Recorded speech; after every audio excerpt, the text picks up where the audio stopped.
Hello guys, welcome back to my channel. So I'm back with a new recipe in the dinner series. Today we're going to be making Tamatar Paratha or tomato paratha. So I've already made a Tamatar Pyaz ka paratha on this channel. You can check that out as well. I'll leave a link below. And the ingredients list for this dish will also be given below. So this is super easy to make. It's got some special ingredients as stuffing. So do check it out. And for more such recipes and dinner ideas, do subscribe to my channel and click the bell.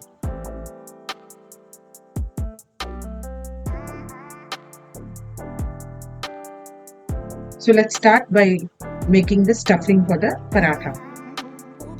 So we're making a tomato stuffing. For this, I placed a pan on medium high flame.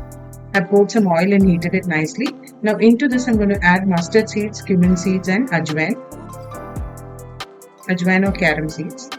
We'll just let the mustard splutter and the ajwain and the cumin seed brown.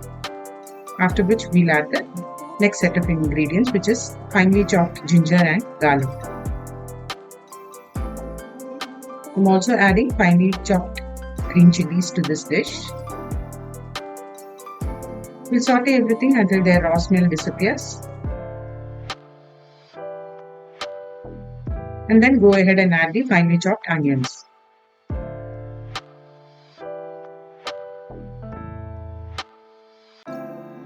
Now we'll saute the onions until they start to change color. That's going to take a few minutes.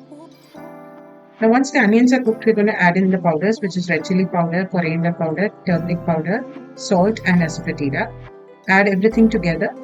Mix nicely so that it coats the onion mixture properly.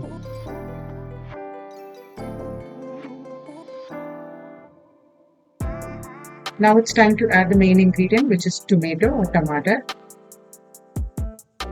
I've finely chopped the tomatoes and we're going to mix it with the masalas and let it cook until the tomatoes soften nicely.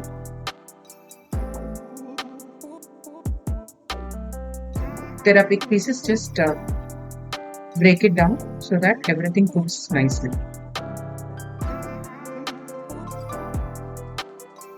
Let that cook. So now you can see the tomatoes have softened nicely. Now let's add some gram flour or besan to this so that it binds together, along with some kasuri methi and some coriander leaves. Mix everything together and cook the gram flour nicely. This will take a few minutes to cook.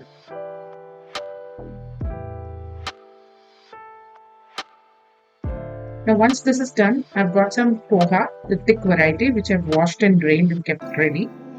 I'm going to add that into this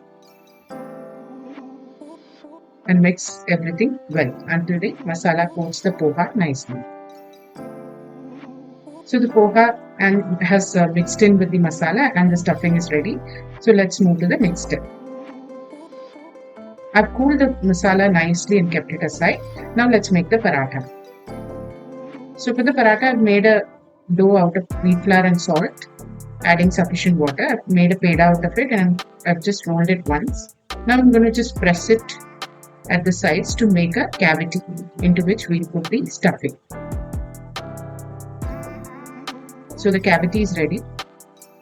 I've pulled down the stuffing and made balls out of it. We'll take one ball of the stuffing, put it in the center of the dough and then cover it from all sides.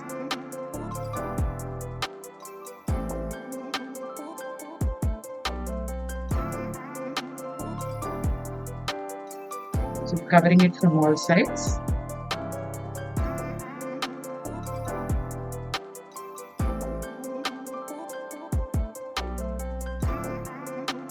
After this, we're going to flatten this, dust it with some flour and roll it out into a paratha. So this is nicely stuffed. I'm going to press the edges slightly, like this. Now I'm going to add some flour on top.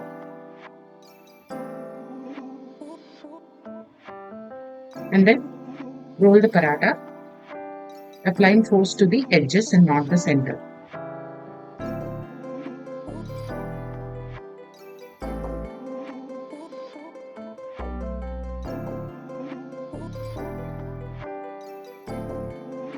So I've rolled the paratha. You can roll it as thin or thick as you want,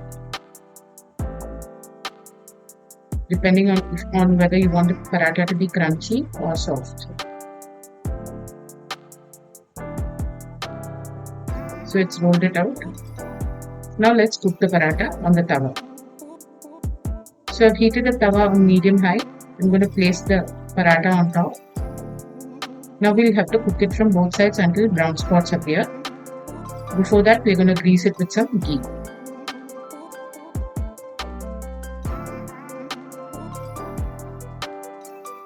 Now let's cook this. So you can see one side is done, so I've flipped it out, and now it's started bubbling up nicely, and the paratha is ready to be served. Serve this with some raita and pickle, and do let me know in the comment section. I'll come back with a new recipe next time. Until then, bye bye.